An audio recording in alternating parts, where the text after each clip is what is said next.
The thing about Fayadiyemi was that she could make a building look like God had taken a second pass at it. That was how her first professor had described her, the day she submitted a thesis design so precise and so alive that the review panel had gone quiet in a way that meant something. Not the polite quiet. The threatened quiet. This woman is going to make everything we've ever built look apologetic quiet. She was 19 then. Fresh off a connecting flight through Paris with a carry-on, a structured portfolio case that she guarded like it contained organ donations, and a Haitian mother's prayers stitched into the lining of her coat so thoroughly she'd stopped trying to remove them. By 23, she had her own firm name on a contract in Lagos. By 27, London had used her. By 30, Seoul had claimed her, and she had let it, because Seoul was the only city on earth that operated at the exact same frequency as her mind. It was precise and chaotic in equal measure. It built things fast and beautiful and never once apologized for the ambition. It had old money that never announced itself and new power that didn't need to. It understood that the most dangerous things in any room were always the quietest ones. Fayadiyemi understood that city like she'd been born reading its blueprints. She was 33 now. And she was not one of the best. She was simply the one they called first and then waited for.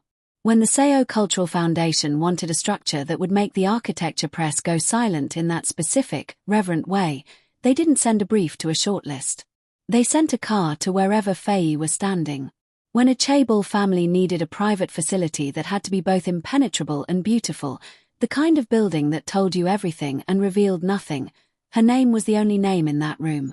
When a development in Gangnam needed to look like it had always belonged to the skyline, like the city had simply grown around it, they offered Faye numbers that would make a lesser woman need to sit down, and they said yes to every single one of her conditions before she finished stating them. She had walked into this particular Thursday morning the way she walked into every space she occupied, like the room had been waiting. Her coat was wide-shouldered, the color of cooled slate, structured at the seams in a way that suggested she had opinions about load-bearing walls even in her wardrobe. Beneath it, a silk slip dress in deep burgundy, the exact color of something expensive and unrushed, fitted through the torso and falling just past the knee.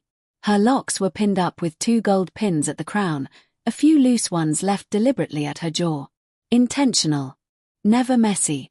Her skin was deep and luminous in the way that Seoul's winter light seemed to find specifically, like the city already knew her and was glad she was back.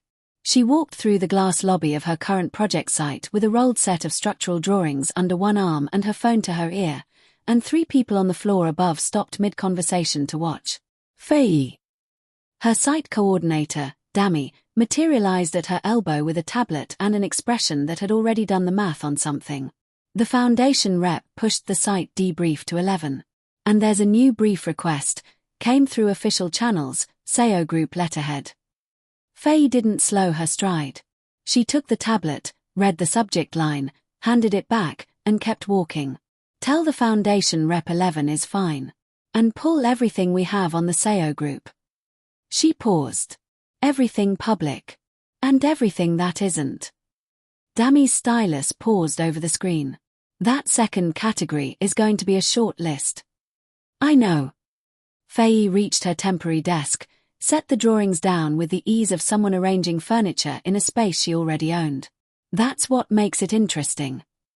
She opened her site drawings, uncapped her marking pen, and looked out at the Seoul skyline spread across the floor-to-ceiling glass like a promise the city kept making. The Seo Group. Old money with new teeth. A dynasty whose name appeared in newspapers only when the family decided it should, and disappeared just as cleanly when they decided otherwise. A company that was a company the way a cathedral was a building. Technically accurate, fundamentally misleading. Faye had been in this industry long enough to know that when entities like the Seo Group came to you personally, with official letterhead and a project brief that used words like culturally resonant and generational and discreet, they weren't hiring an architect. They were making a decision about you. She made a note in the margin of her drawing. Neat. Precise. The kind of handwriting that looked calm because it had decided to be. Dami, she said, without looking up. Yes. Get me a coffee. The real one, from the cart on the corner, not whatever that machine on the second floor considers an effort. She turned a page. And clear my afternoon. Dami was already moving. Already ordered. And cleared. Faye looked at the SEO group brief on the tablet screen, then back at the skyline. Sol looked back at her, indifferent and electric and full of interests that did not appear in any annual report. She smiled, the way she always did when something genuinely dangerous was about to become genuinely interesting. Good, she thought. Let's see what you're made of. Subscribe to see how this unfolds, and comment where you're watching from. I would love to say hello to you, just to know how far our story is going. Black heart. I know, she said. I'll be careful. She meant it. She also already knew that careful and not going were two different choices, and she had already made hers. The formal brief arrived 3 days later in a document wallet that a courier brought to her apartment building at 8 in the morning. The envelope was sealed with the kind of closure that suggested it had not been opened since it left whoever had prepared it. Inside was a project document, 12 pages, clean design, no excess language, and a handwritten note from Seo Yun-hee on the same heavy stock as the card. The attached represents a beginning. We hope your interest matches our admiration.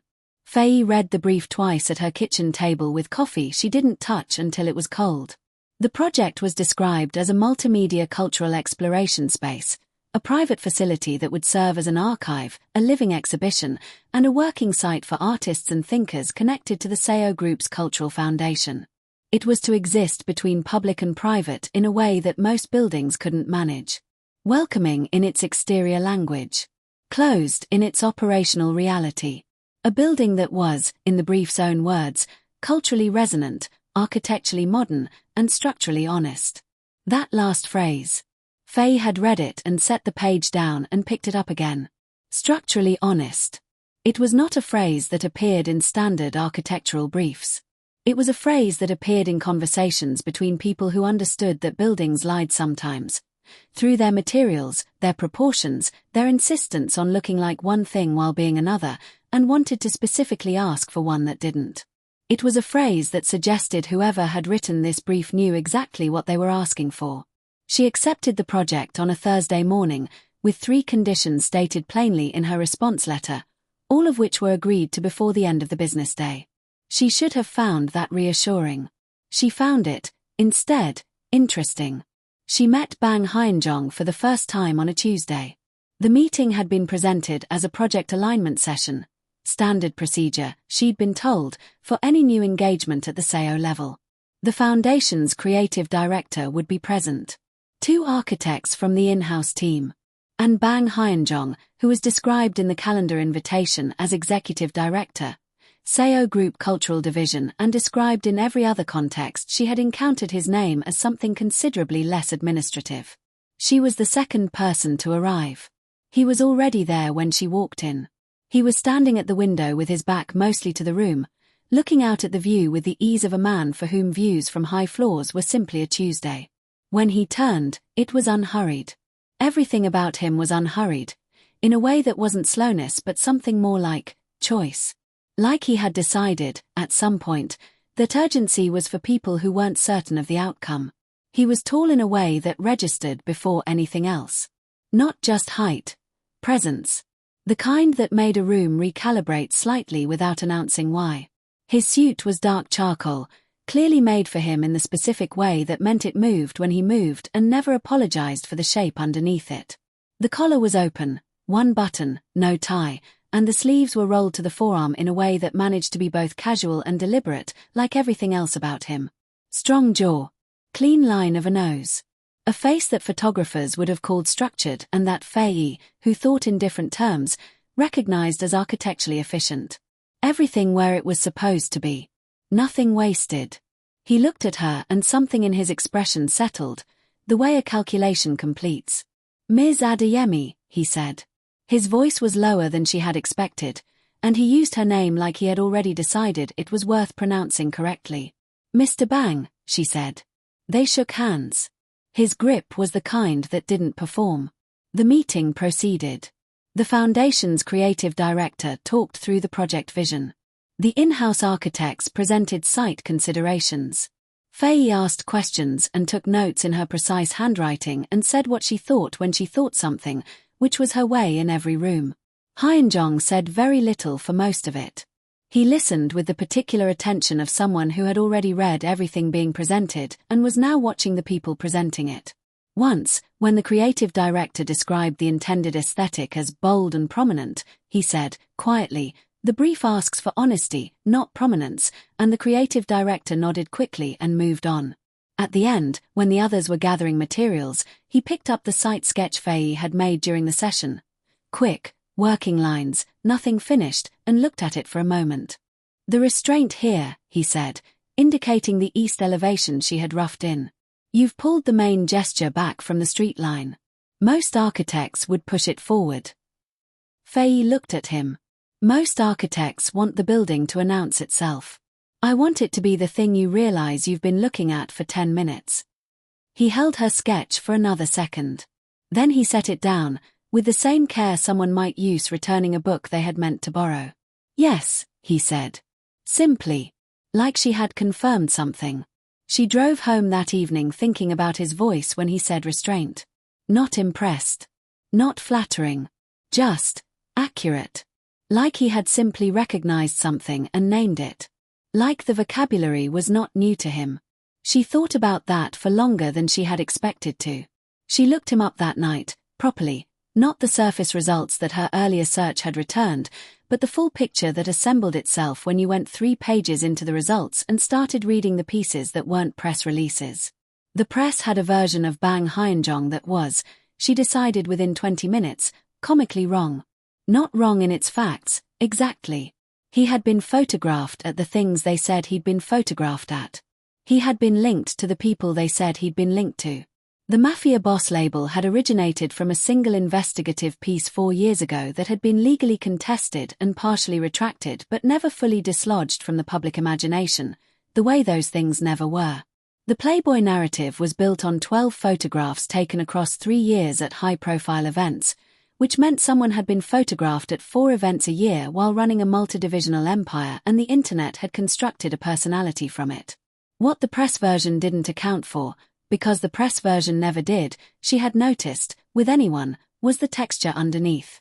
The architectural journal he had been quietly funding for 7 years, credited only to the Seo Foundation.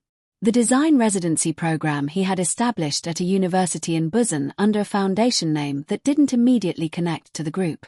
3 interviews, all business-focused, in which he had answered questions about the company's cultural arm with a specificity and a genuine interest that didn't read as corporate positioning. It read as someone who cared about the thing itself. She found, buried in a profile from 6 years ago, a single line. The journalist had asked him what he would have studied if not business. He had paused, the journalist noted the pause, and then said, "Something that makes things that last."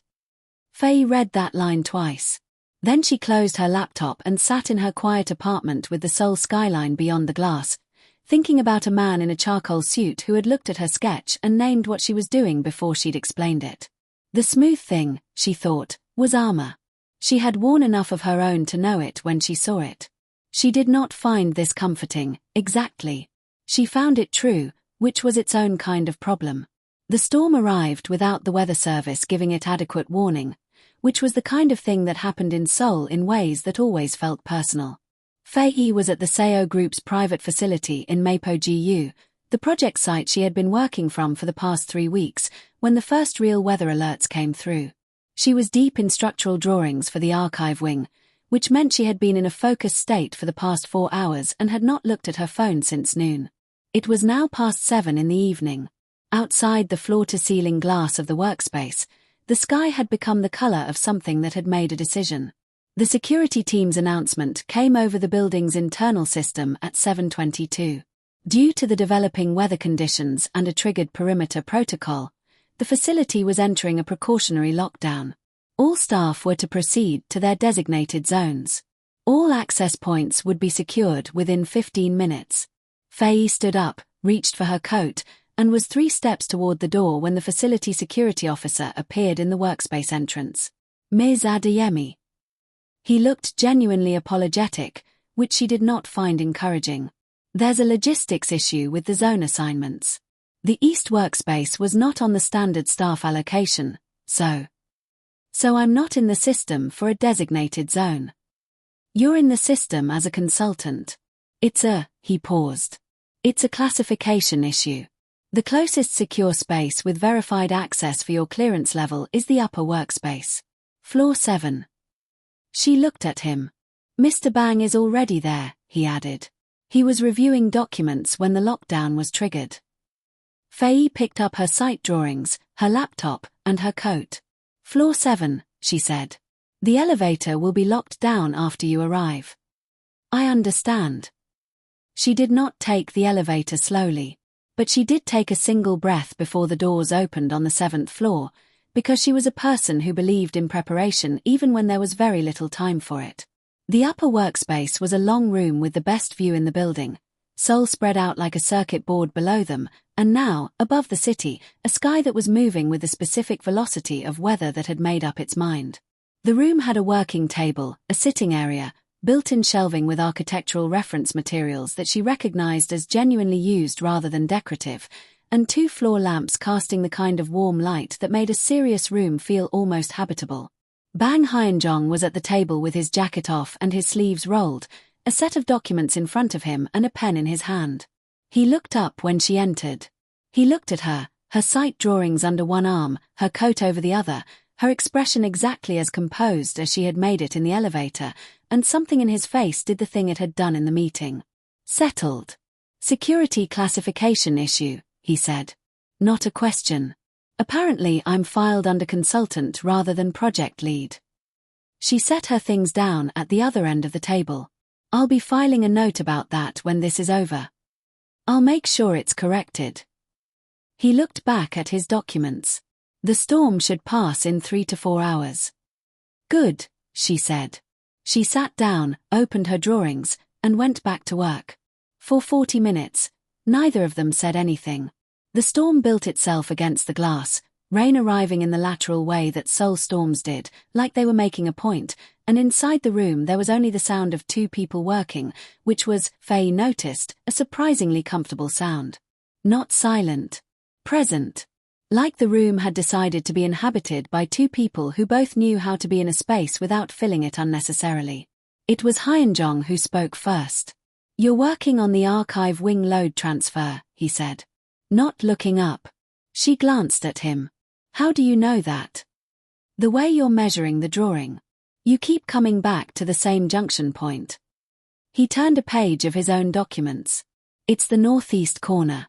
The original survey has a soil density inconsistency there. Faye looked at him fully now. You've read the soil survey. I've read everything on this project. A pause. I read everything on all of them. She held that for a moment. Then, the inconsistency is manageable if I transfer the load to the west beam sequence instead of running it longitudinally.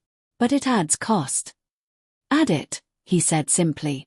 You haven't seen the figure. It doesn't matter. He looked up then, and his eyes, she noticed again, were doing that thing, direct, and genuinely there, not performing. The building should be honest. You said that. I agreed. Faye set down her pen. Outside, the storm said something emphatic against the glass. You're not what they say you are, she said. It came out without her deciding to say it, which almost never happened to her. He looked at her for a moment with an expression that was neither surprised nor defensive. Just, tired, briefly, the way a person looks when they've been carrying something for long enough that putting it down feels more strange than familiar. No, he said. I'm not. They talked for the rest of the night the way 2 people talk when they have stopped performing for each other and there's nothing left to do but be present. Not all at once. Not dramatically. It happened the way real things happened, in increments, with pauses, with the occasional silence that wasn't empty but full of something the words were still working up to. He told her about the labels without self-pity and without defensiveness, which she respected. The Mafia thing had started because his father had made a business decision 20 years ago that the press had never forgiven the family for, and Hyunjong had inherited the narrative the way he'd inherited the company, completely, and without being consulted. The Playboy thing was simpler. He was handsome, he was rich, he attended events, and he didn't correct people about his personal life because correcting people gave them more of your time than they had earned. You don't explain yourself, Faye said. To people who've already made up their minds. He shook his head. What would be the point? She understood that in a register that was not intellectual. She understood it the way you understood something you had been living with for years and had never heard said back to you in the right words. People assume about me too, she said. That the work speaks for itself, so I must be easy. That being direct means I'm not warm. That because I came here alone and I operate alone, I must want to be alone. He was quiet, listening in that complete way he had. I don't, she said, want to be alone. I've just never found anyone who treats me like a complete thought instead of an interesting piece of a thought they're having about something else. The storm had quieted slightly, not gone, but reduced to a steadier, less theatrical version of itself.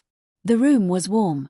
The city below them was still going, the way Seoul always went, indifferent to weather, indifferent to the small private moments occurring in lit rooms above it. Hyunjong said, I know what you mean. Do you? I am the heir to something that has decided what I am. He picked up his pen and turned it once in his fingers, the unconscious gesture of someone who had once used pens for something other than business. Everything I do is read through that. Even this. He indicated the room, the project documents, the building around them. People see the SEO name and they see the thing they already decided the SEO name means. They don't see, he stopped. What? She asked. He looked at her. And for the first time since she had met him, his expression didn't have any of the controlled ease that she had come to understand was his default armor. It was just his face. Present and a little unguarded and looking at her like she was the only person in this room who had asked him a question he was actually going to answer. A man who is too lonely, he said quietly, for a life this full of people. Faye held that sentence carefully, the way she held structures she was assessing, feeling for where the weight actually was. Yes, she said. I know that specific loneliness. It was closer to 3 in the morning than 2 when he told her. The documents had been set aside. They were both in the sitting area, her with her legs tucked beneath her and his with his forearms on his knees, facing the glass where the storm was finally finishing its argument with the city. He said it without preamble, which was, she had understood by now, simply his way when something mattered. I wanted to study architecture. She turned to look at him. Not as a hobby. Not as an interest. He was looking at the glass. As a life. I was 17. I had already been accepted to a program in Tokyo. I had applied without telling anyone, which tells you how serious I was and also how certain I was of the outcome if I told them. A pause. My father found out. Not because I told him. Because nothing in our family happens without him finding out. Faye was very still. He didn't shout, Hyunjong said. He sat across from me at a table very much like this one and he told me exactly what I was being asked to choose and exactly what it would mean for every person connected to our name if I chose the other thing. And he was right. He was not cruel about it. He was simply right, and I was 17, and I loved my family, and so I chose. He turned from the glass and looked at her. I have been in this industry for 15 years, he said. I have funded architecture programs and journals and residences in ways that no one connects to me directly, and that has been, he paused. Enough. It has been enough in the way that a window is enough when you cannot go outside. You can still see the thing. He looked at her then the way she had not been looked at in a very long time. Not with want, exactly, or not only with want.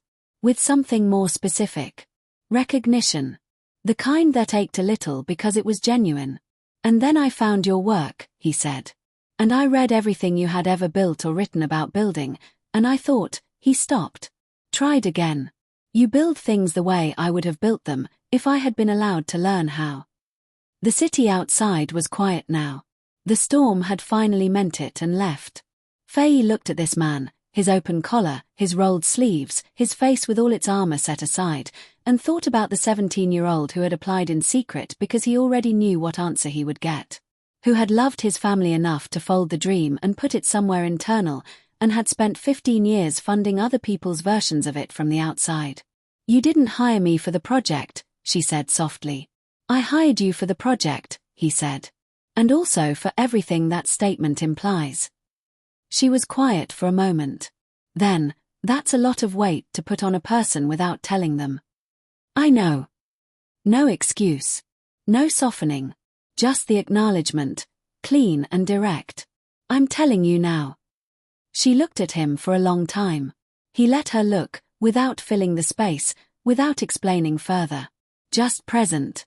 Just honest. Okay, she said finally. It was not forgiveness, and it was not agreement, and it was not a beginning, exactly. It was something more accurate than any of those things.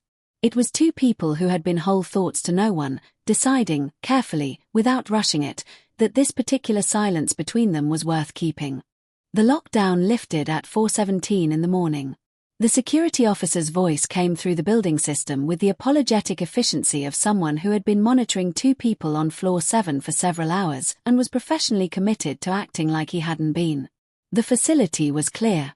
The storm had passed. Access points were restored. Faye and Hyeonjong stood at the window with the dawn beginning to make its case against the Seoul skyline. Early light coming in low and without apology, the city already moving below them, already in the business of the next thing. Neither of them said anything for a moment. Then Hyeonjong said, "The archive wing. Northeast corner load transfer," she said. "I'll have revised drawings by Thursday. I'll clear my Thursday afternoon." She looked at him.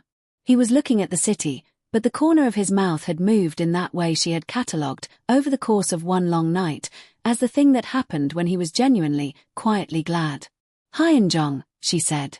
He turned. "Thank you," she said. "For letting it be real." He looked at her with that expression, the one with no armor, the one that had cost him something to show, and said, "Thank you for not deciding what it was before it finished being itself." They stood shoulder to shoulder at the window as Seoul performed its gorgeous, indifferent morning below them. Two people who had come into this room as professionally cordial strangers and were leaving it as something that did not yet have a name but was already, unmistakably, structurally sound. The project, when it was eventually completed, was described by the architectural press as extraordinary. A building that felt like it had grown from the ground with intention, like the city had needed it specifically and the architect had simply known where to place it. The piece that ran in the most significant journal called it honest in the way buildings rarely are. It credited Faye by name and referenced, in the final paragraph, the unusual creative partnership between the architect and the foundation's executive director. A collaboration, the piece noted, that seemed to operate with the ease of two people who had already had all the difficult conversations. They had. In a room above a storm, with the city below them and the armor finally down, they had told each other the true things, and neither of them had slept, and it had been, precisely, intentionally, irrevocably, enough.